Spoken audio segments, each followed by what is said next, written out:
ওগো শুনছো? আমি কি বলছি, তুমি তো বাপ মারা গিয়েছে সেই শোকেই পড়ে আছো।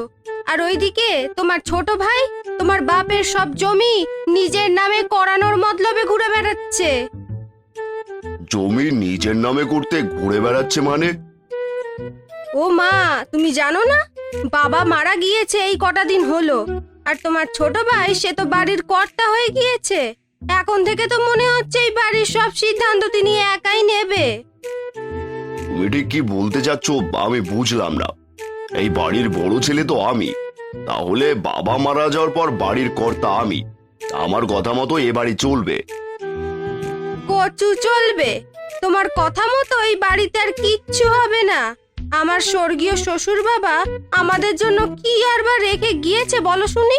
ওই আছেই তো এই বাড়ি আর এক জমি। এখন এই জমি তোমার ভাই নিজের দখলে নিয়ে নিয়েছে।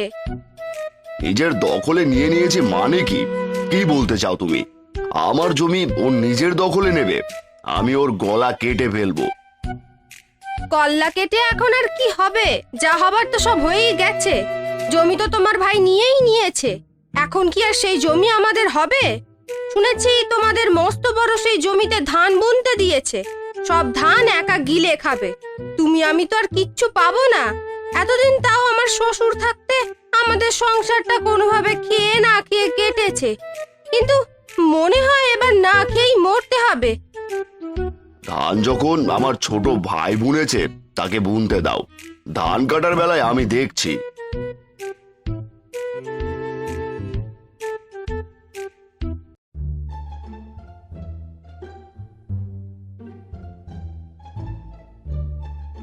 কি গো ছোট বউ, তুমি এমন করে কান পেতে কি শুনছো শুনি? আরে এমন করে কি কেউ মানুষের কথা শুনে নাকি রে বাপু? এইদিকে এসো। এইদিকে আসবো? এইদিকে আসবো আমি? তুমি জানো আমি কি শুনছি? আমি আমাদের সর্বনাশ শুনছি। আমাদের সর্বনাশ? সে আবার কেমন কথা শুনি? আর কেমন সর্বনাশ শুনলে? আমায়ও তো কিছু বলো শুনি। কি আর বলবো বলো? এই বড় বউ কি আমাদের ভালো দেখতে পারে? আমাদের সুখে শুধু জ্বলে পুড়ে মরে আর কিছুই না। এই কথা তো তোমার মুখে অনেক শুনলাম। এইবার কি নিয়ে জ্বলে পুড়ে মরলো সেই কথাটাও তো বলো। কিসের জন্য আর জ্বলে পুড়ে মরবে? তুমি আমার স্বর্গীয় শ্বশুর মশাইয়ের যে জমিটাতে ধান বুনতে দিয়েছো সেটাতেই তিনি এবার মরছে। দেখো, জ্বলে পুড়ে মরলেই তো আর হবে না। আমার বাপ বেঁচে থাকতে আমি নিজে তার সাথে সব কিছুর দেখাশোনা করেছি। আমি তার হাতে হাতে কাজ করে দিয়েছি। আর আমার বড় ভাইটা শুয়ে বসে শুধু ঘুমিয়েছে আর খেয়েছে। কোনোদিন কি একবেলাও জমি দেখার জন্য গিয়েছিল যে কি হচ্ছে আর কি হচ্ছে না জমিতে একবার গিয়ে দেখি কাজ কদ্দূর এগোলো? না না, তার তো এমন কোনো চিন্তা কোনোদিন আসেনি। তাহলে আজকে এত চিন্তা দেখানোর কি আছে? চিন্তা তো দেখাবই। এতদিন তো বাবা বেঁচে ছিল, এখন তো আর তিনি নেই, তাই আর আমাদের সুখ দেখতে পারে না। কিভাবে তোমার কাছ থেকে আমাদের এই জমি হাতিয়ে নেওয়া যাবে সেই বুদ্ধি বের করছে। না না বাবা, আমি এমন কিছু হতে দেব না। বাবার জমি আগে যেমন তুমি দেখাশোনা করেছো, এখনো তুমিই দেখাশোনা করবে। আমি আর কিচ্ছু বুঝি না।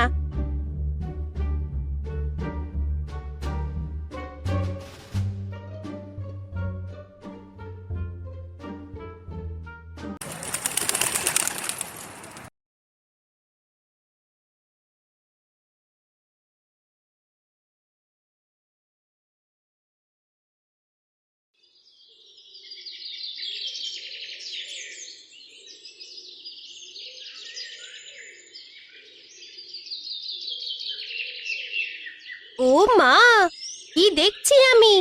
আমাদের জমিতে এত ধান হয়েছে, আমি তো চিন্তাই করতে পারছি না। বাহ, তুমি কত না কষ্ট করেছো এত ধানের জন্য, ভাবাই যায় না।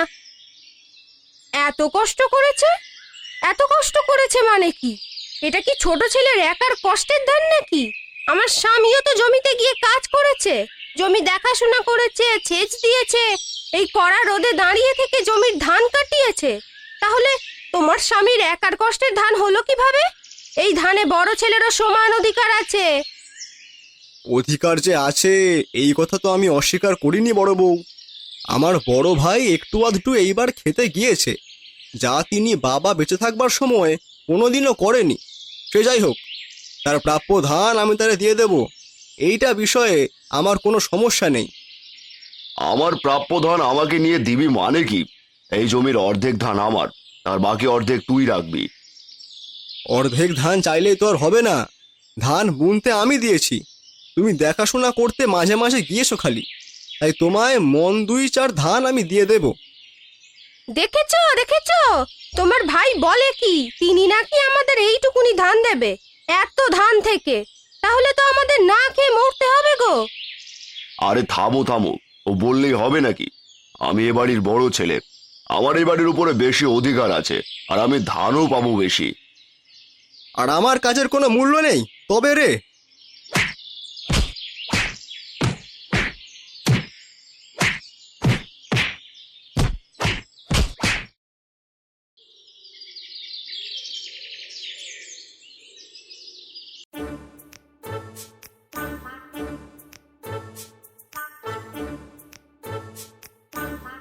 বা আমার জানা মতে তোমাদের বাবা মারা গিয়েছে বেশি দিন হয়নি। এর মধ্যেই আমার কানে যা এসেছে, ছি ছি ছি ছি ছি ছি, খুবই লজ্জার। তোমাদের বাবা খুব ভালো মানুষ ছিলেন, কোনোদিন গ্রামের কারোর সাথে এক কথায় লাগেনি। তার মতো ঠান্ডা মানুষ আর ছিল না। বা তার ছেলে হয়ে তোমরা নিজেদের মধ্যে এমন কাজ করে বসলে কি করে? বাবা মারা গেলে ভাইদের মিলে থাকতে হয়, আর তোমরা এই ধান নিয়ে ঝগড়া বেঁধে বসেছো। না, এইসব আসলেই ভাবা যায় না।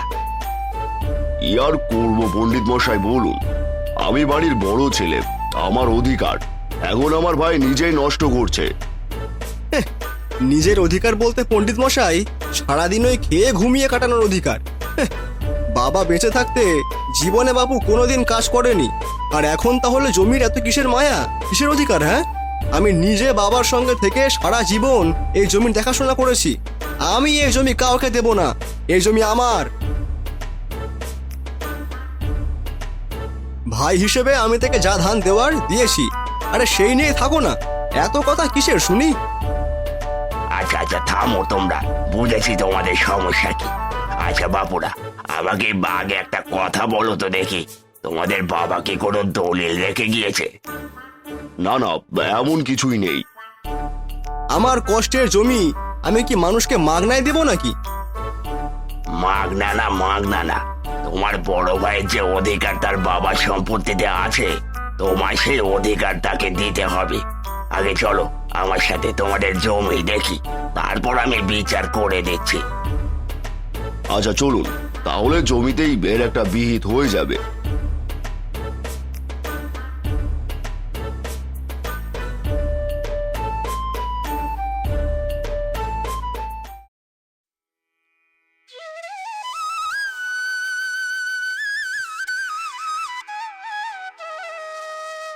যাক, বেশ ভালো, তোমাদের বাবা দেখা যায় তোমাদের জন্য বেশ সুন্দর জমি রেখে গেছে। হ্যাঁ গো পণ্ডিত মশাই, তাই তো এই লোভী ছোট ভাই জমি একলা গিলে খেতে চাই। একা কষ্ট করি, একাই তো জমি খাবো, তোমার মতো আকাইমা মানুষ এই জমি নিয়ে যে কি আর করবে তা আমার জানা আছে। তোমাকে দেওয়া মানে জমির অপমান করা। আরে শোনো শোনো, এত কথা না, আমি কি বলি সেই কথা শোনো তোমরা। দেখো, তোমাদের স্বর্গীয় পিতা কোনো দলিল করে যায়নি যে তিনি তার কোন ছেলেকে কতটুকু জমি দিয়ে যাবে। তার থেকেই বোঝা যায় তিনি চেয়েছে তোমরা নিজেরা এই জমি ভাগাভাগি করে নাও। আর আইনত যদি বলি, তোমরা দুই ছেলে আইনের চোখে সমান, কে কতটুকু কাজ করেছো বা করনি এই কথা আইন জানে না। তাই আমি বলি কি, তোমরা আপোষেই জমি ভাগ করে নাও। যদি এমন কথাই হয় আর আপনি যদি বলেন, তাহলে আমার কোনো আপত্তি নেই। তাহলে পণ্ডিত মশাই আপনিই বলুন কে কতটুকু পাবে।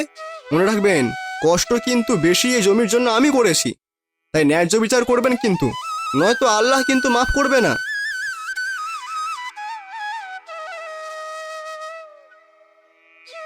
ন্যায্য বিচার হলে তো আরো ভালো কথা। আমি বাড়ির বড় ছেলে, তার মানে আমার ভাগে জমি বেশি আসবে। আরে থামো তোমরা এবার, ছোট ছেলে তো এই জমিতে অনেক কাজ করেছো, তাহলে আজ আর একবার আর একটা কাজ করো তো দেখি। আগে বলুন কি করতে হবে? তুমি জমিতে একটা লাঠি নিয়ে নেমে যাও, গিয়ে জমির 2 ভাগ করে দাও তো দেখি। 1 ভাগ পাবে তোমার বড় ভাই, আর 1 ভাগ তুমি। এই কথা শুনে ছোট ভাই মনে মনে ফোন দিয়ে আটল যে তিনি তার ভাগের জমি বেশি নেবে। যেমন চিন্তা তেমন কাজ। এই ভেবে তিনি লাঠি নিয়ে জমিতে দাগ কাটতেই যাবে, আর পণ্ডিত মশাই বলে উঠল, শোনো ছোট ছেলে, যাই করো বুঝে শুনে দাগ কেটো, কারণ জমির ভাগ তো তুমি করছো, কিন্তু কোন ভাগের জমি তোমার বড় ভাই নেবে সেটা কিন্তু তোমার ভাই নিজে পছন্দ করবে। তুমি তোমার মন মতো করে ভাগ করবে, আর তোমার ভাই পছন্দ করে নেবে, এটাই আমার বিচার। এখন তুমি এই জমি 2 ভাগ কিভাবে করবে এটা কিন্তু তোমার নিজের ওপর। এই কথা শুনে ছোট ছেলে মনের মধ্যে বিভ্রান্ত হয়ে গেল, আর মনে মনে বলতে লাগলো, পণ্ডিত মশাই এইগুলো কি বলছে? আর একটু হলেই তো আমি নিজের জন্য বেশি জমি রেখে ভাইয়ের জন্য জমি কম রাখতাম।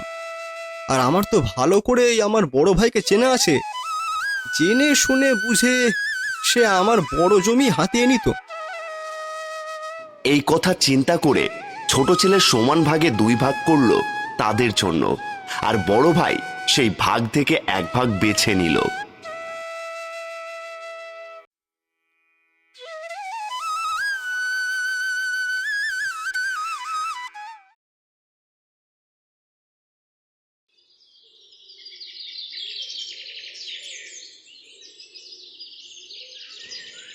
দেখো, তোমাদের বাবার জমির ওপরে 2 ভাই সমান অধিকার আছে, তাই এই বিষয় নিয়ে মারামারি করে কোনো লাভ নেই। যে জমিকে পাবে আর জমিতে কার কত অধিকার রয়েছে, তোমরা দুজনেই তোমার বাবার 2 ছেলে, তাই দুজনেরই এই জমির ওপর সমান অধিকার রয়েছে। আমি আশা করি তোমরা দুজনেই তোমাদের এই ঝগড়ার বিচার নিজেরাই করতে পেরেছো, আর বিচারে সমান অধিকার পেয়ে সন্তুষ্ট আছো। এখন জমি যেহেতু সমান ভাগে ভাগ করে নিয়েছো, সেক্ষেত্রে জমিতে থাকা ফসলের ওপরও তোমাদের দুজনের সমান ভাগ রয়েছে। তাই আমি আশা করি আমি যেভাবে তোমাদের দুজনের মধ্যে সমানভাবে জমি ভাগ করে দিয়েছি, ঠিক সেভাবেই তোমরা নিজেদের মধ্যে এই জমির ফসল সমান ভাগে ভাগ করে নেবে। পণ্ডিত মশাইয়ের কথা শুনে 2 ভাই নিজের ভুল বুঝতে পারল।